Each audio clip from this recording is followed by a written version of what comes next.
Okay. అంటే chance దొరికింది మీకు ఫుల్ ఫ్లెడ్జ్డ్‌గా ఓపెన్ అప్ అయిపోయి మీరు ట్రూ. Music true. కంపోజ్ చేయడానికి ట్రూ. అంతే అండి. ఛాన్స్ దొరికింది. ఇందులో వాళ్ళు నాకు ప్లే గ్రౌండ్ క్రియేట్ చేశారు. అందులో హ్మ్. నేను మనస్ఫూర్తిగా ఆడుకున్నాను. ఓకే. యాహ్! మనస్ఫూర్తిగా యాక్చువల్లీ మీరే చెప్పారు ప్రాణం పెట్టి చేశాను అని చెప్పేసి డెఫినెట్‌లీ.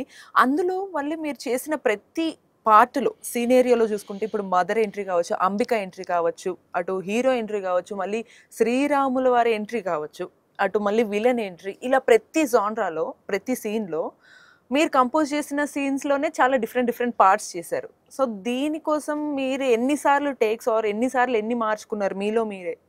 ఫైనల్ అవుట్‌పుట్ ఇచ్చే ముందు? స్కోర్ ఎట్ ఎ టైమ్ రాసానండి. Hmm. 90% of the score was written in one single attempt. Okay.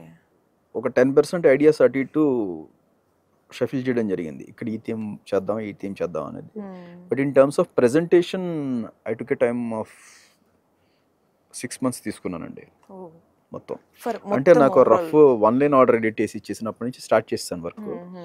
అక్కడి నుంచి స్టార్ట్ చేసుకుంటే కనుక 6 నెలల్లో నేను 4 నెలల పాటు ఫస్ట్ హాఫ్ మీద వర్క్ చేయడం జరిగింది. సో బేసిక్ స్ట్రక్చర్ అనేది నాకు ఏర్పడిపోయిన తర్వాత second half when the film was going to about to release in couple of months నాకు చేతులు పెడితే అప్పటికి దట్ స్వీట్ టైం పనిచేయడానికి it's good enough of time.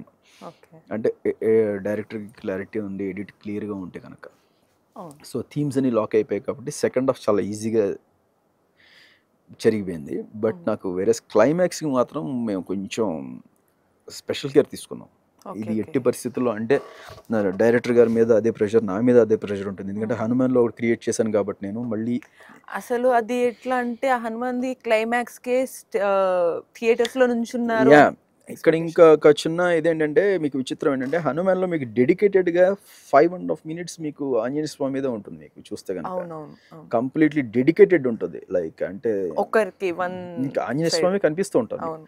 వేరేజ్ ఇక్కడ మీకు అట్లా కాదు. ఇట్స్ కంపారిటివ్లీ డిఫరెంట్ క్యారెక్టర్స్ కాదు కాదు కనిపిస్తాయి. కాదు. మీకు అవును. రామచంద్ర ప్రభు కనిపించేది హనుమాన్లో స్వామి కనిపించే నిడివి కంటే కొంచెం తక్కువ. అవును. కానీ ఎలివేషన్ ఎక్కువ. ఆ!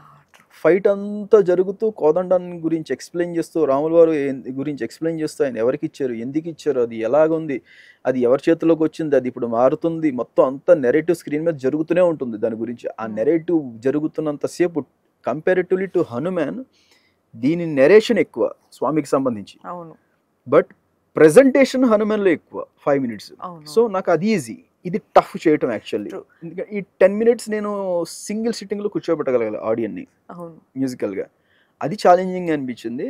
స్వామి దయ వల్ల అది సక్సెస్ఫుల్గా సక్సెస్. పూర్తి